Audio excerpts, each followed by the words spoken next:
ఈ ధనం దేవుడిచ్చింది, ఇది దేవుడిచ్చిన ధనం అని చెప్పి ఆ ధనమును నువ్వు నెమ్మదిగా సుఖముగా అనుభవించాలి అని అంటే నువ్వు దేవుని యందు నమ్మిక ఉంచాలి.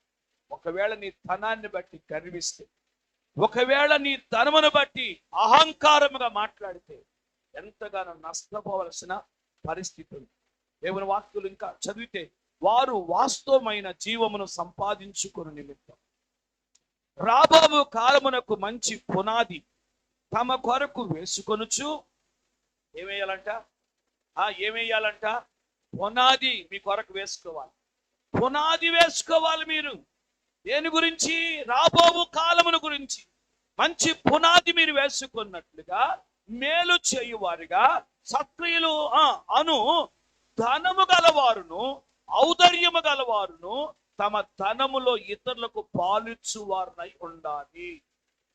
స్తోత్రం, హల్లెలూయా. రాబోవు కాలమును గురించి మీరు మంచి పునాది వేసుకోవాలి. పునాది లేకపోతే ఇల్లు నిలబడుతుందా? పునాది లేకపోతే కట్టడం నిలబడుతుందా? ఏ నిర్మాణానికైనా ఏం కావాలి? పునాది కావాలి.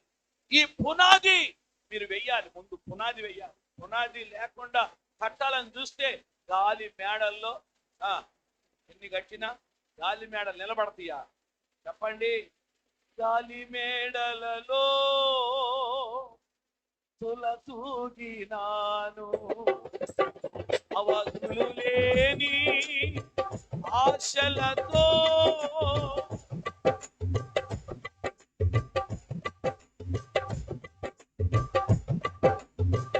గాలి మేడలలో తులతూగి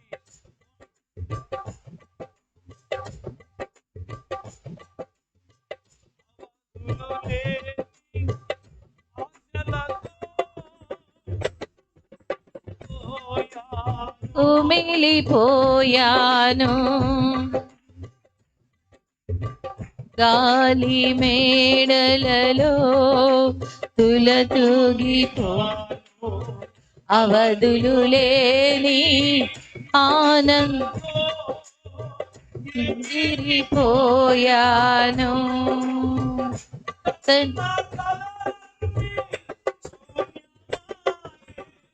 కన్న కలలన్నీ శూన్యమాయే, ఆశలే నిరాశలాయే, ఆశలే నిరాశలాయే.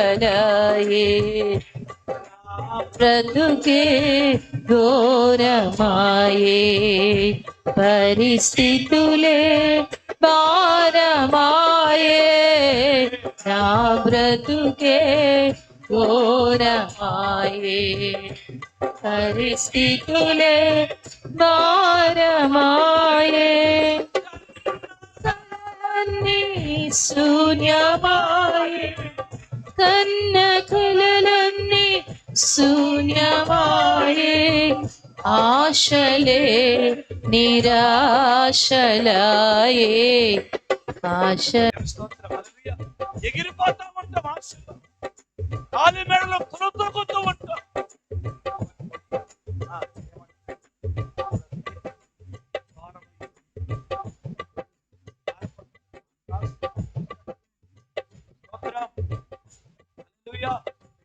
జీవితాలు భారమైపోతున్నాయి. ఎంత ఆస్తి ఉన్నా, ఎంత సంపాదించినా ఏమాత్రం కూడా అనుభవించలేని పరిస్థితి. అందుకని ఏమంటున్నాడంటే మీరు పునాది వేసుకోండి. మీరు పునాది వేయండి. రాబో కాలానికి ఒక మంచి పునాది వేయండి. ఏంటి ఆ పునాది అంటే? మీరు మేలు చేయవారుగా ఉండాలి. మీరు ధనవంతులే, ధనాన్ని సమకూర్చిన వారు, కష్టపడి సంపాదిస్తున్న వారు అయితే మీరు మేలు చేయాలి. మేలు చేయాలి, కీడు చేయొద్దు, మేలు చేయండి. ఔదార్యము గలవారుగా ఉండాలి.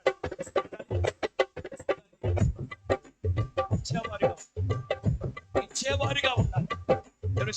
హల్లెలూయా, హల్లెలూయా. సహాయం చేసేవారుగా ఉండాలి. తర్వాత అంటాడు, తన ధనములో ఇతరులకు పాలిచ్చువారుగా ఉండాలి. ఇతరులకు ఏమి ఇవ్వాలి? పాలు. ఇదే పునాది, మన పునాది యేసు రక్తమే. మనకి ఎంత ఉన్నా, ఏమండి, ఎంత సంపాదించినా, ఏమండి స్తోత్రం, మనము గనుక మేలు చేస్తున్నాం అనుకోండి, పునాది వేస్తున్నట్లు. సత్క్రియలు చేస్తున్నాం అనుకోండి, మన ధనమును మనము ఔదార్యం కలిగిన వారుగా ఉన్నాం అనుకోండి, పునాది వేస్తున్నట్లు. మన ధనములో ఇతరులకు పాలిస్తా ఉంటే స్తోత్రం, పునాది వేస్తున్నారా? పునాది ఉందా మీకు అసలు? యేసు రక్తమే పునాది ఉందా? ఏ రోజు వచ్చిన రోజు కుటుక్కుడు మింగుతున్నారా? యేసు రక్తమే.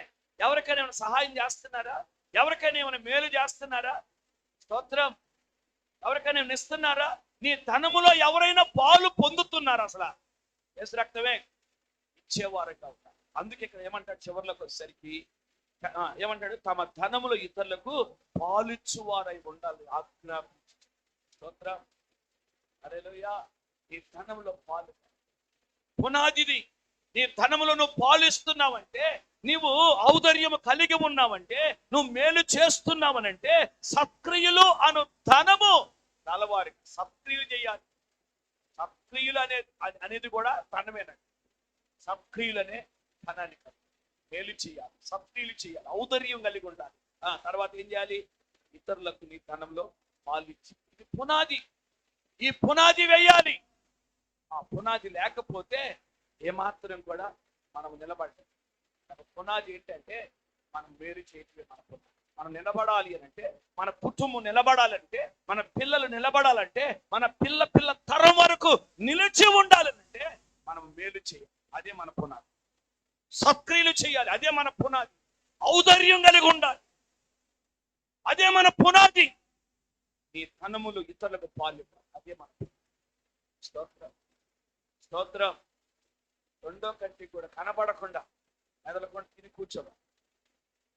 ఏడు స్తోత్రం. హల్లెలూయా. చేయాలి. అలా చేసినప్పుడు ఎంతో ఆశీర్వాదంగా చూడదు. నేను స్తోత్రం చెప్పండి గట్టిగా. రెండు చేతులు స్తోత్రం చెల్లించిన. హల్లెలూయా. కనుక దేవుని సన్నిధిలో ఎంతో దేవుని కొరకు చేయి. ఇలా చేసినప్పుడు నీవు నీ ధనమును ఎక్కడ కూర్చుకుంటున్నావు? పరలోకంలో కూర్చుకుంటున్నావు. దేవుని వాక్యలో చూస్తావు. మత్తయి సువార్త 19వ అధ్యాయం 21వ వచనం చదవండి ఒకసారి. మత్తయి సువార్త 19వ అధ్యాయం 21వ వచనం. అందుకు యేసు, నీవు పరిపూర్ణ వగుటకు కోరిని ఎడల పోయి నీ ఆస్తిని అమ్మి పేదలకిమ్ము, అప్పుడు పరలోకమందు నీకు ధనము కలుగును. నీవు వచ్చి అప్పుడు నన్ను వెంబడించుమని అతనితో చెప్పాడు. ఇక ఆ తర్వాత మాటలు కిందకి చదివితే ఉంటుంది, వాడు ముఖం చిన్నబుచ్చుకొని వ్యసనపడి వాడు వెళ్ళిపోయాడు. దేవుని స్తోత్రం. ముఖం చిన్నబుచ్చుకున్నాడంట, వ్యసన పడ్డాడు. ఈయనొక ధనవంతుడు యేసుక్రీస్తు దగ్గరికి వచ్చాడు. అయ్యా, నేను నిన్ను వెంబడిస్తాను, నేను నీతో ఉంటా, నీతో కలిసి పరిచర్య చేస్తా అని వచ్చాడు. వస్తే ప్రభు అన్నాడు, నీవు నీ ధనమును, నీ ఆస్తి అంతటిని అమ్మి పేదలకు ఇచ్చి నా దగ్గరికి రా. స్తోత్రం. హల్లెలూయా. నీ ధనాన్ని అమ్మి పేదలకు ఇచ్చి రమ్మంటే ముఖం చిన్నబుచ్చుకున్నాడు, వ్యసన పడ్డాడు. నా ధనం వాళ్ళకి నా ధనం వాళ్ళకి ఇచ్చి రావటం ఏంటి? ఏదో నిన్ను వెంబడిస్తే ఏదో మేలు కలిగిద్దాను, ఏదో ధనం వస్తుందని నేను నీ దగ్గరికి వస్తుంటే నా ధనం అంతా అమ్మి రమ్మంటావు, నా అంతా అమ్మి రమ్మంటావు ఏంటి అని వ్యసన పడ్డాడట. ముఖం చిన్నబుచ్చుకున్నాడు. మందికి ఏదైనా అమ్మాలంటే, ఏదైనా ఇవ్వాలంటే, దేవుని స్తోత్రం, ఏదైనా చెయ్యాలంటే ముఖం చిన్నబుచ్చుకుంటారు. తొక్క ఉడికిపోతుంది ముఖాలు. యేసు రక్తమే. స్తోత్రం. ఎంత బాధో. మీరు కూడా అలాగే ముఖం చిన్నబుచ్చుకున్నాడు, వ్యసన పడ్డాడు, విడిచిపెట్టి వెళ్ళిపోయాడు. యేసు దగ్గరికి రాదు. నువ్వు పరిపూర్ణం అవ్వాలంటే, నువ్వు సంపూర్ణం అవ్వాలంటే నీ ఆస్తి అమ్మి పేదలకి ఇచ్చిన. పేదలకి ఇవ్వాలి, పేదలకి ఇవ్వాలి, పేదలకు పంచి పెట్టాలి, పేదలకు నువ్వు ఆదరించాలి, పేదలను కాపాడాలి. దేవునికి స్తోత్రం. ఎంతవరకు చేస్తుంది, ఎంతవరకు మనం సహాయం చేస్తుంది? 112వ కీర్తన 9వ వచనం ఉంటుంది. 112వ కీర్తన 9వ వచనం. వాడు దాతృత్వం కలిగి పేదలకిచ్చును, వాని నీతి నిత్యము నిలుచును, వాని కొమ్ము ఘనత నుండి హెచ్చింపబడును. వాడు దాతృత్వం కలిగి పేదలకు ఇస్తాడు. పేదలకు ఇవ్వాలి అంటే వీడు ముఖం చిన్నపుచ్చుకున్నాడుగా, కానీ దాతృత్వం కలిగిన వాడు ఇస్తాడు. పేదలకి ఎవడు ఇస్తాడో వాడు నిత్యము, వాని నీతి నిత్యము నిలుస్తుంది, వాని కొమ్ము ఘనత నొందుతుంది. వాని కొమ్ము ఘనత నొందు, వాడు ఘనత నొందుతాడు, వాడు హెచ్చించబడతాడు, వాడి బలం హెచ్చించబడతాడు. కానీ వీడు ఎవరు? దాతృత్వం కలిగిన వాడు పేదలకి నీ ఆస్తి అంతా అమ్మి పేదలకి ఇచ్చిరమ్మంటే ముఖమంతా చిన్నబుచ్చుకోవాలి. నీ ఆస్తిని పేదలకి, దాతృత్వం కలిగి పేదలను ఆదరించు, వారికి సహాయం చేయి, వారికి మేలు చేయి. దేవుడు ఎంతగానో ఆశీర్వదిస్తాడు. సామెతల గ్రంథం 19వ అధ్యాయం 17వ వచనం చదివితే, సామెతల గ్రంథం 19వ అధ్యాయం 17వ వచనం ఉంటుంది. పేదలను కనికరించువాడు, యెహోవాకు అప్పిచ్చువాడు, వాని ఉపకారమునకు ఆయన ప్రత్యుపకారము చేయమన్నాడు. స్తోత్రం. పేదలకు ఇచ్చేవాడు, పేదలను కనికరించేవాడు, పేదలకు ఇచ్చేవాడు యెహోవాకు అప్పిచ్చినట్టంట. స్తోత్రం చెప్పాలి. యెహోవాకు అప్పు ఇచ్చినట్టు. పేదలను కనికరించడం అంటే దేవునికే అప్పిచ్చు. కనుక పేదలను కనికరించండి, దేవునికి అప్పు ఇవ్వండి. దేవునికి అప్పిస్తే ఎక్కడికి పోదు, దేవునికి అప్పిస్తే ఎక్కడికి పోదు. దేవుడి స్తోత్రం. నువ్వు ఇచ్చిన దానికి దేవుడు నూరంతలుగా ఇస్తాడు, నువ్వు ఇచ్చిన దానికి పట్టజాలంతగా ఇస్తాడు. అది మీ కుదిలించుతాడండి. రక్తమే. స్తోత్రం.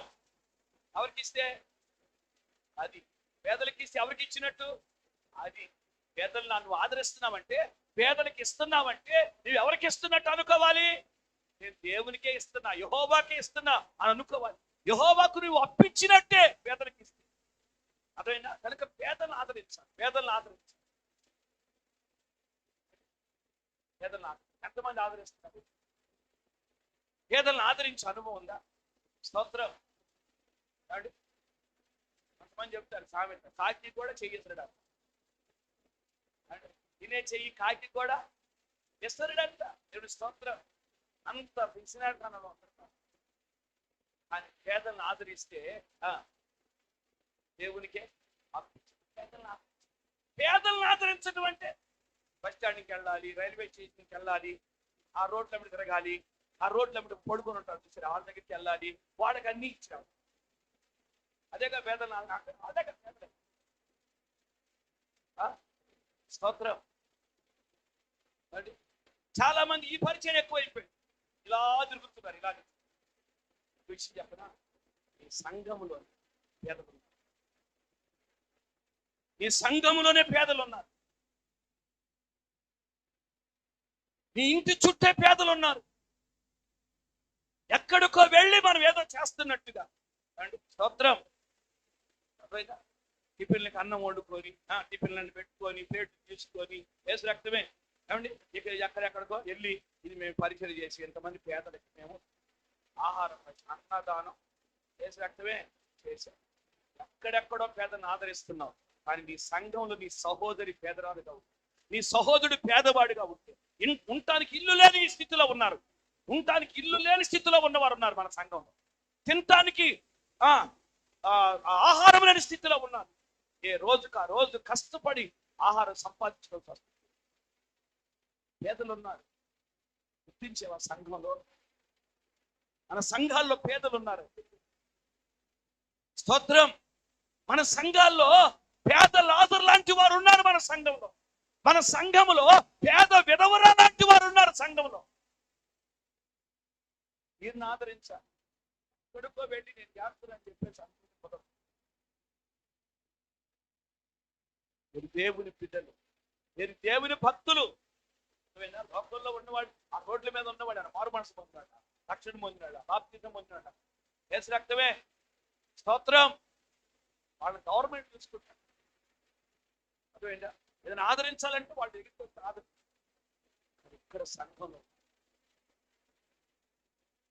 నువ్వేం చేస్తున్నావు? ఈ పేదలకు ఏం చేస్తున్నావు అంటున్నాడు. పేదల్ని కనికరించువాడు యెహోవాకు అప్పించు. నువ్వు పేదలను ఆదరించు. ఎవరి జీవితాలు ఎలా నడుస్తుంది, ఎవరి కుటుంబాల పరిస్థితి ఎలా వస్తావు, కూర్చుంటావు, వెళ్ళిపోతావు, కనీసం వందనాలు కూడా చెప్పని పరిస్థితులు ఉన్నాయి. ఒకరికొకరు వందనాలు చెప్పుకునే పని లేదు. వస్తున్నారు, కూర్చుంటారు, ఒకరినొకరు పలకరించుకుంటాం. ఏంటి నీ కుటుంబ పరిస్థితి? అయ్యా ఏంటి నీ కుటుంబం, ఏంటి నీ పిల్లలు ఏం చేస్తున్నారు, అసలు ఏంటి నీ పొజిషన్ అని చెప్పి ఒక్క రోజన్న ఒక్క వ్యక్తితో మాట్లాడావా? కనీసం వారానికి ఒక వ్యక్తితో మాట్లాడితే నువ్వు సంవత్సరానికి ఎంత మందితో మాట్లాడచ్చు, ఎంత మందిని ఆదరించవచ్చు. పలకరిస్తే చాలు వాళ్ళకి గొప్ప ఆదరణ. కనుక సంఘంలో ఉన్న పేదలను ఆదరించు. పేదలను ఆదరించేవాడు యెహోవాకు అప్పించువాడు. మనం ఆదరించేవాడిగా ఉంటాం, ఆదరించేవాడిగా ఉంటాం. దేవుని స్తోత్రం. హల్లెలూయా, హల్లెలూయా. కనుక దేవుని కార్యం, దేవుని సన్నిధిలో పేదలను ఆదరించు. అప్పుడు ధనాన్ని సమకూర్చు, ధనాన్ని సమకూర్చు. పరలోకంలో ధనము సమకూర్చు. అంత మాత్రం ఇంకా నువ్వు దేవునికి ఇవ్వాలి. దేవునికి ఇస్తే పరలోకంలో ధనాన్ని కూర్చుకుంటాడు. స్తోత్రం. 2 చేతులు ఎత్తి చెప్పండి, కొంచెం గట్టిగా చెప్పండి. నిద్రపోయేవాళ్ళు కూడా చెప్పండి. ఎంతమంది నిద్రపోతుంది ఎవరికి చెప్పరు? ఈ మాట అన్నా వినపడింది. దేవుని స్తోత్రం. వాక్యం వినపడిన వినపడకపోయిందా? నిద్రపోతున్నారు మాట అన్నా స్తోత్రం చెప్పండి. మరోసారి గట్టిగా చెప్పండి. హల్లెలూయా. ఇప్పుడు నిద్రే పుచ్చుతాడు వాడు, ఏమి ఎన్నీడు అసలు ఏసు రక్తమే. వాడు ఏం చేస్తాడు? నడినెత్తి మీద కూర్చుంటాడు, ఏమి ఎన్నివాడు అసలు. ఏడు స్తోత్రం.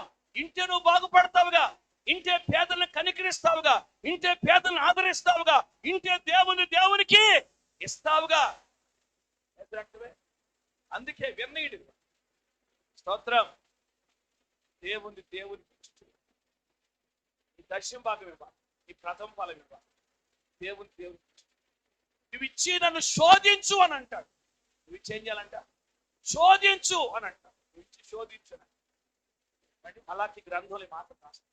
తర్వాత అంటాడు సామెతల గ్రంథంలో ఒక మాట చదవండి. 3వ అధ్యాయంలో సామెతల గ్రంథం 3వ అధ్యాయం 8వ వచనం చదవండి. 9వ వచనం. నీ రాబడి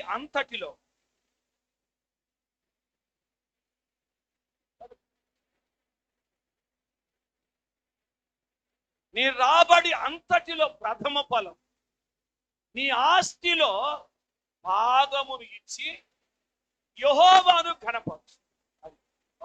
ఒక్క నిమిషం. మలాకి గ్రంథంలో అన్నాడు, నీ దశమ భాగం ఇచ్చి, నీ ప్రథమ ఫలం ఇచ్చి, నీ భాగం తెచ్చి ఇచ్చి శోధించు అన్నాడు. ఇక్కడ అంటాడు నీవు ఘనపరచు. దేవునికి ఇచ్చి నువ్వు దేవుని ఏం చేయాలి? ఘనపరచు. నువ్వు దేవునికి ఇచ్చావనుకో, అప్పుడు ఏమైందంట? నీ కొట్లలో నీ గానుగలలో ద్రాక్షారసము పొంగి పొర్లి పోరుతుంది. నీ కొట్లలో ధాన్యము సమృద్ధిగా ఉంటుంది. అంతగా ఆశీర్వదిస్తాం. దేవునికి ఇస్తే ఆశీర్వాదం.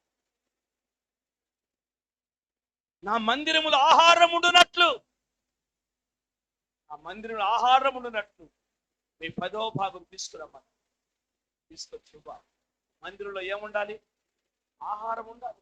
మందిరంలో సమృద్ధి ఉండాలి. మందిరంలో ఎవరొచ్చినా ఎప్పుడొచ్చినా మనం పెట్టేవారంగా మనం తెచ్చుకొని మనం తినేసి మెదలకుండా వెళ్ళిపోవటం కాదు. ఆహారం ఉండాలి. స్తోత్రం చెప్పాలి. ఇక్కడ ఏముండాలి? మనం తెచ్చుకుంటున్నాం, మనం తింటున్నాం, మెదలకుండా కడుక్కుంటున్నాం, వేసినట్టువే వెళ్ళిపోతాం. అలా కాదు, ఆహారం ఉండాలి. ఇక్కడ పేదలు పోషించబడాలి. పేదలు పోషించబడాలి. పెద్దలు చదువుతారు. 132వ కీర్తన చదువుతారు ఒకసారి. 132వ కీర్తన భాగంలో చదువుదాం. 10వ వచనం 15వ వచనం చదవండి. 15వ వచనం. దాని ఆహారమును 14వ వచనం కూడా చదువు, అర్థమవుతుంది. ఇది నేను కోరిన స్థానము, ఇది నిత్యము నాకు విశ్రమ స్థానముగా ఉండును. ఇక్కడనే నేను నివసించదను.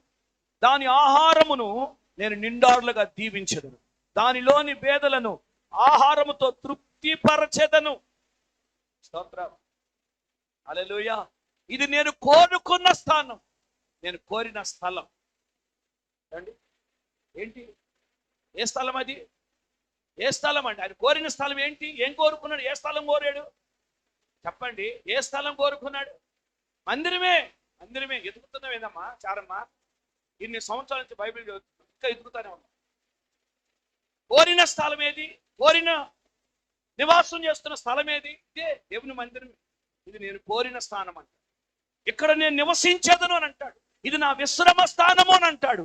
ఇక్కడ ఆహారమును నేను నిండారులుగా దీవిస్తాను. ఇక్కడ నీ ఆహారాన్ని నిండారులుగా దీవిస్తాను. ఏం తెచ్చావు? ఒక గుప్పిడి బియ్యం తెచ్చావా? అయితే నీ ఆహారాన్ని నిండారులుగా దీవిస్తాను. హల్లెలూయా, హల్లెలూయా. ఒక నూనె తెచ్చావా? అయితే నీ నూనెను నిండారులుగా దీవిస్తాను. హల్లెలూయా. ఏ ఆహారం తెచ్చావు? నీ ఆహారాన్ని దేవుడు ఇక్కడ దీవిస్తాడు, నిండారులుగా దీవిస్తాడు. ఇంకా అంటాడు, దానిలోని పేదలను నేను ఆహారంతో తృప్తిపరుస్తాను. ఇక్కడ పేదలను తృప్తిపరుస్తాడు. ఇక్కడ పేదలు తృప్తిపరచబడాలి. ఇక్కడ పేదల ఆహారం తినాలి. ఇక్కడ పేదలు పోషించబడాలి. చెప్పు హల్లెలూయా. అంటే వండుకొని వెళ్ళి ఆ బస్ స్టాండ్లోనో రైల్వే స్టేషన్లో పెట్టేదానికంటే కూడా అసలు మన మందిరంలో పెడితే, మన పేదలను పోషిస్తే, వాళ్ళు సంరక్షిస్తే యేసు రక్తమే. స్తోత్రం చెప్పండి. హల్లెలూయా. దేవుని భక్తులు వీళ్ళు.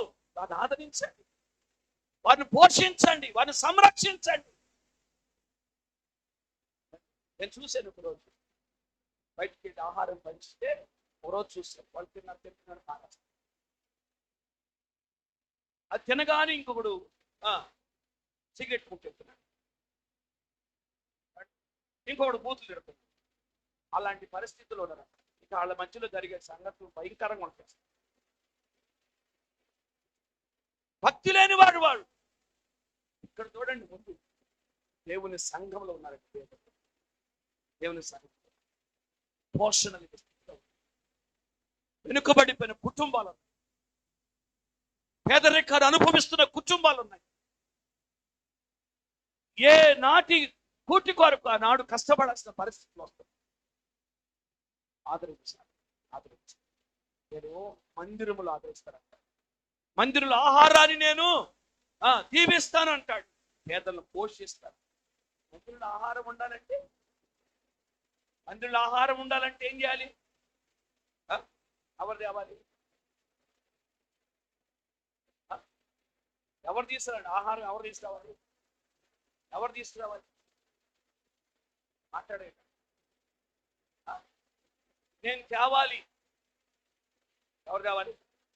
ఎవరు? నేనా? ఎవరు మరి? నేను తేవాలి.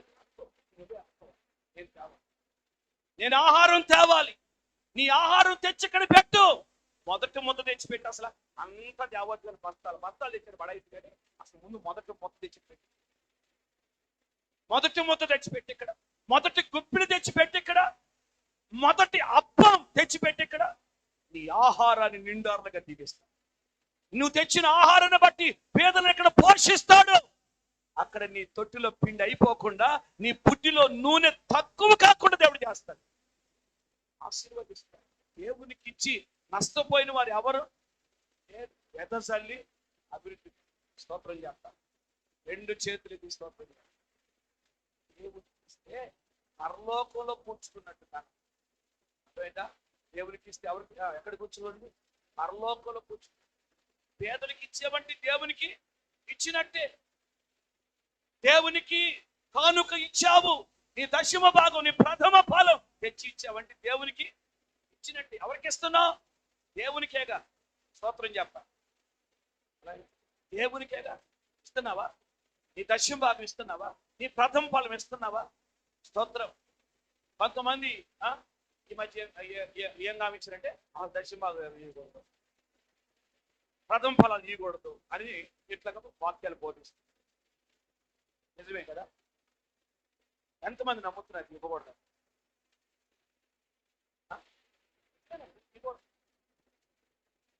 తీయకూడదు. స్తోత్రం. హల్లెలూయా.